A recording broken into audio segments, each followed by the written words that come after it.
was Ifaremi Lekun, but a slave does not have a name. His father's name was Fagbemi, and I'll tell you why they later called him William Abass. This man called Seriki Abass was born at a town in Yoruba land called Joga-Orile. Joga-Orile is in today's Ogun State, not far from Abeokuta and Ilaro. That's where he was born originally. But fortunately or unfortunately, he was captured by the Dahoumeyans. Now the country we call Benin Republic today used to be known as Dahoumey. Dahoumey was changed to Benin Republic in 1975. And there's a reason why they have to change the name of that country from Dahoumey to Benin Republic. But that's for another day. Okay? So at Dahoumey, now you see we have so many tribes there too. But you see, majority of the tribes we have in Benin Republic today, majority of them were enslaved. Majority of them were terrorized by the Dahoumeyans. There's a place we call Abome, okay, in Benin Republic. They are the ones that we call, their nation is called Dahoumey, okay, and they took so many slaves from other tribes that are around them. So, because they're like the villains around them, that means that now, when the French gave them their independence, now called, because there are so many, now called the name of that country Dahoumey. So the others rose an eye, bro, that look, we don't want that. So there was an argument that no, we are not Dahoumeyans.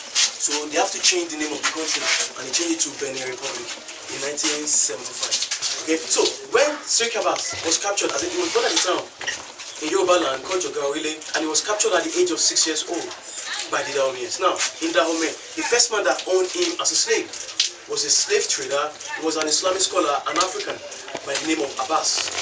Now, Abass took care of him, but he became a Muslim through his first owner called Abass. Abass later sold him to an European by the name of William. It was Mr. William who took him to Brazil. But you see, there in Brazil, Mr. William realized there's something unusual about him, so he did not resell him. Rather, he made him a domestic slave. Domestic slaves are slaves that work in their master's house. Plantation slaves work on the farm. Now, Mr. William treated him well. He taught him how to read and write.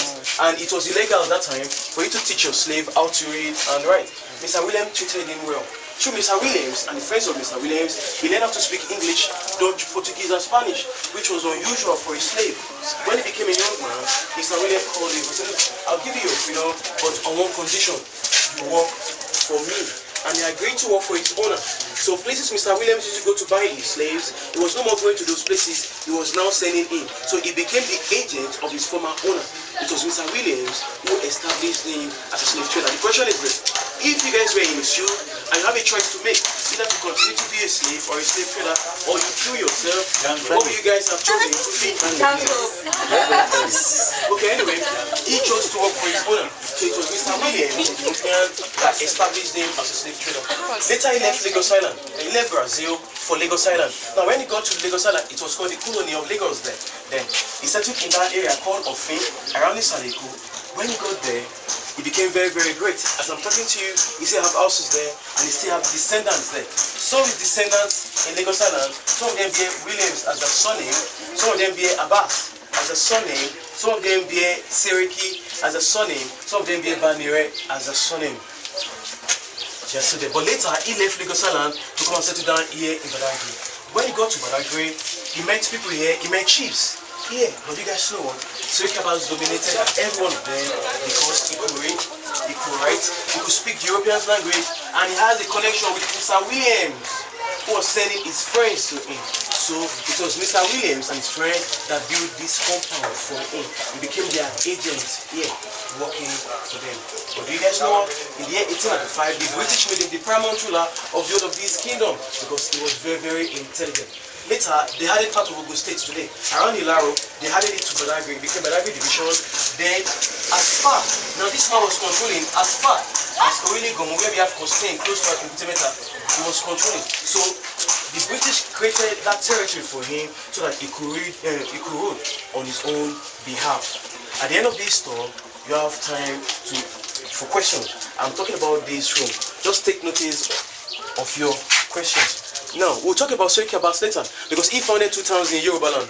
There's a town called Ayetoro in Ogun State, not far from Ilaro. Seriki Abass founded Ayetoro in 1902. He founded another town called Idogo. He was ruling those places. At the same time, he was ruling Badagry. Now, look at the statue behind you, sir. There's a statue. We took that picture at Ilaro roundabout. When you get to Ilaro roundabout today, you'll find that statue there. It's a statue of Seriki Abass because he was the first ruler of Ilaro and he was the founder. Today, the family in Ilaro, they own about 70% of the land at Ilaro. Now, what happened was that he himself was born around their territory. Was born around there, and majority of his own people were captured as slaves. The Egbados were highly captured as slaves. So what he did was that he gathered all the Egbados together and founded Ayetoro. Ayetoro is a Yoruba word that means the world has become peaceful again. So he founded a place for his people so that they have a place to call their own. His family are still the biggest there, and the town is very, very big. But later we'll talk about Seriki.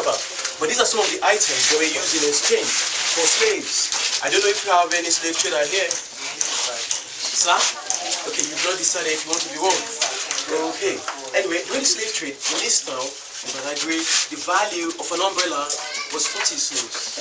When you open an umbrella, they give you one, you give them 40 slaves. That's the value of an umbrella. The value of the big cannon gun. We have two types. We have the big cannon gun and we have the small cannon gun. The value of the big cannon gun was 100 slaves. The value of the small cannon gun was 40 slaves. The value of a ding gun was also 40 slaves. The question is this: what do we Africans do with the guns? Okay, now, I'm not justifying the actions of the Europeans because they are very, very cruel to the slaves. But we as Africans, I want us to really understand that to an extent we also contributed to it. We have our own issues that we should tell each other because the same thing is still going on. Now, when the Europeans came, especially in West Africa, our people were not jumping from one tree to the other. We were not monkeys. We have our king, we have our chiefs, we have our warriors, we have our policemen, we have our health officers. We were organized. And when the Europeans came, that time militarily, we were like equal to them. So what they did was that they befriended the chiefs. And in the beginning, they were not really interested in the slaves. They were interested